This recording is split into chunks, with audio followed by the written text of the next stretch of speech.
बाकी मुझे बहुत सबने ना ग्रहण के बारे में पूछा है, तो अभी तक मुझे ग्रहण की कोई जानकारी नहीं मिल पाई है। 2 दिन से मुझे पंडित जी नहीं मिल पाते हैं जब भी मैं जाती हूँ। सो आज मैं पक्का उनसे पूछ लूँगी एंड फिर मैं आपको बताऊँगी कि ग्रहण का क्या सीन है। वैसे तो बोला गया है कि 20 अप्रैल को है, कोई बोल रहा है कि इंडिया में नहीं है, बाहर है, सो इसका असर नहीं होगा। बट मेरे हिसाब से तो मुझे लगता है कि अगर 20th को ग्रहण है, तो हम सबको जो भी प्रेग्नेंट है, हमें बचना चाहिए, वो सब काम अवॉइड करने चाहिए जो ग्रहण में नहीं करने होते हैं। भले वो इंडिया में दिख रहा है, नहीं दिख रहा है, बट फिर भी एक अंदर दिल की तसल्ली के लिए हमें ऐसा कुछ नहीं करना चाहिए कि जिससे होने वाले बच्चे पे कोई भी प्रभाव पड़े। सो आपको फिर भी मैं पूरी जानकारी इसके बारे में दे दूँगी। इसी में कमेंट के ज़रिए ही दे दूँगी। मैं इवनिंग में जाऊँगी और वहाँ पंडित जी से पूछ लूँगी, जैसे भी वो बोलेंगे 20th अप्रैल को जो भी हमारा ये ग्रहण लगना है उसका क्या सीन रहेगा, वो मैं आपको ज़रूर बताऊँगी।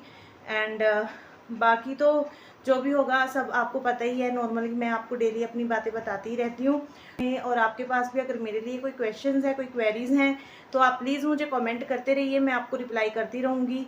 एंड कोई गलती हो रही है तो गाइज़ माफ़ कीजिए, बट व्लॉग्स को पूरा देखें एंड मेरी वीडियोस को लाइक शेयर और कमेंट ज़रूर किया करें। जिन्होंने चैनल को सब्सक्राइब नहीं करा है वो चैनल को सब्सक्राइब भी कर लें। Hello guys, welcome back to my new vlog. आशा करती हूँ कि आप सब मस्त होंगे, स्वस्थ होंगे। एंड आज मैं पूरे 2 दिन के बाद व्लॉग बना रही हूँ। और व्लॉग बनाने का वैसे मन तो नहीं कर रहा था, बट फिर भी बना अब डेली अपनी लाइफ शेयर कर रही हूँ, तो ऑब्वियसली व्लॉग तो बनाने ही पड़ेंगे। बट आप में से बहुत से लोग मेरे व्लॉग्स को पसंद ही नहीं कर रहे हैं, इसलिए 200-300 से ऊपर व्यूज़ ही नहीं आ रहे हैं। बट स्टिल मैं फिर भी लगी हुई हूँ एंड व्लॉग्स बनाती रहूँगी। एंड प्लीज़ आप सब बताइए कि आप अपनी अपनी लाइफ में क्या क्या कर रहे हैं। मस्त होंगे, स्वस्थ होंगे, आई होप। और फिर भी अगर कोई दुख तकलीफ है तो मेरे साथ आप शेयर कर सकते हैं कमेंट के ज़रिए। आप मुझे कमेंट करके बताइए, मैं उसका रिप्लाई ज़रूर करूँगी। अगर मेरे बस में होगा तो सॉल्व भी ज़रूर करूँगी।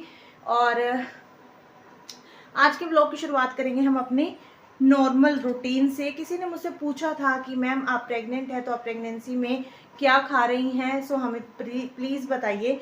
सो मैं आपको बता देती हूँ कि मैं अपने दिन की शुरुआत करती हूँ भीगे हुए बादाम से।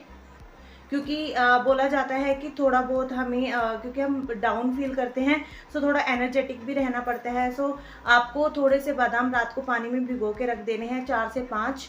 एंड सुबह उठ के सबसे पहले आप उन्हें या तो आप पहले 2 गिलास पानी पी लें एंड उसके बाद वो बादाम खाएं, या फिर बादाम खा लें उसके बाद पानी पी लें 1-2 घंटे के बाद। जैसा भी आपका मन करे आप वैसे कर सकते हैं। अगर आपसे खाली पेट पानी नहीं पिया जाता है तो आप पहले बादाम भी खा सकती हैं एंड बाद में पानी भी पी सकती हैं। सो वो कोई दिक्कत वाली बात नहीं है।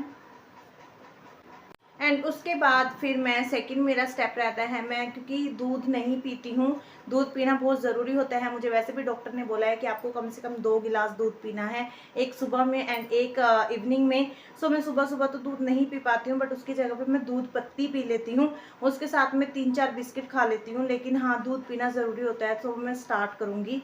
वो मैं हमेशा भूल जाती हूँ। एंड मुझे मैम ने एसिडिटी की कुछ मेडिसिन दी थी जो कि मुझे कंटिन्यू 10 डेज तक खानी थी, तो वो मैं लगातार 10 दिन तक खाऊंगी, तो वो मुझे पहले खानी पड़ती है। उसके बाद फिर मैं चाय वगैरह पी के और अपना बिस्किट खा लेती हूँ। उसके बाद फिर मेरा हो जाता है खाना खाने का टाइम, जो कि मैं 12 साढ़े 12 के बीच में खाती हूँ। उसमें नॉर्मली दाल चावल भी हो सकते हैं, चपाती भी हो सकती है, जो भी हमारे घर में फूड बनता है, मतलब नॉर्मली वही फूड मैं खाती हूँ। कुछ फालतू जंक फूड मुझे बिल्कुल मना किया है डॉक्टर ने, तो वो मैं खाती ही नहीं हूँ, सो वो मैं खा लेती हूँ। एंड आइसक्रीम मैंने मंगवा के रखी हुई है, खाना खाने के बाद मैं आइसक्रीम ज़रूर खाती हूँ क्योंकि मुझे आइसक्रीम बहुत अच्छी लगती है। आइसक्रीम आप भी खा सकते हैं, उससे थोड़ा सा हमारा टेस्ट जो है वो चेंज हो जाता है और आपको थोड़ा अच्छा सा भी फील होता है कि हाँ चलो एक बोरिंग से डे में कुछ थोड़ी सी इंजॉयमेंट हो गई है, वो थोड़ी आपको हानिकारक भी नहीं है, सो आप खा सकते हैं। एंड उसके बाद फिर से हम अपने आप को थोड़ा सा आराम देते हैं। एंड उसके बाद फिर से कोई भी सीजनल कोई भी फ्रूट, जैसे कि खरबूजा हो गया या फिर बनाना हो गया, ग्रेप्स हो गए। ग्रेप्स वैसे कहते हैं गर्म होते हैं, खाने नहीं चाहिए, बट मैं खा लेती हूँ, मुझे अच्छे लगते हैं। फ्रिज में रखते हैं तो वो ठंडे ठंडे से होते हैं, तो थोड़ा अच्छा लगता है टेस्ट करना उनको। सो मैं ग्रेप्स खा लेती हूँ। एंड उसके अलावा मुझे मैंगो बहुत पसंद है, तो वो मैं ज़्यादातर रात को शेक बनाती हूँ मैंगो का, और वो दिन में मैं नहीं बनाती हूँ। रात को बड़ा मज़ा आता है ठंडा ठंडा शेक पीने में, सो वो पी लेती हूँ। इवनिंग में वही मेरा नॉर्मल खाना होता है।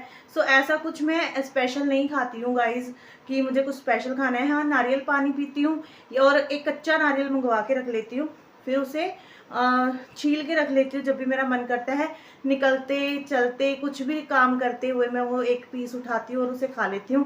बोला जाता है कि प्रेगनेंसी में नारियल खाना अच्छा होता है, तो आपको खाना चाहिए। सो मैं खा लेती हूँ। बाकी तो जो नॉर्मल होता है वही होता है गाइज। मेडिसिन तो आपको पता ही है, वो तो लेनी ही लेनी है ऑन टाइम। जो भी टाइम आपको दिया हुआ है, मैं आयरन की, कैल्शियम की, फोलिक एसिड की और एसिडिटी की ये जो है मेडिसिन खाती हूँ। एंड वोमिट पे अभी मेरा कंट्रोल हो गया है कि इतनी वोमिट मुझे अब नहीं आ रही है। सो वो मेरे लिए बहुत ही ज़्यादा प्लस पॉइंट हो गया।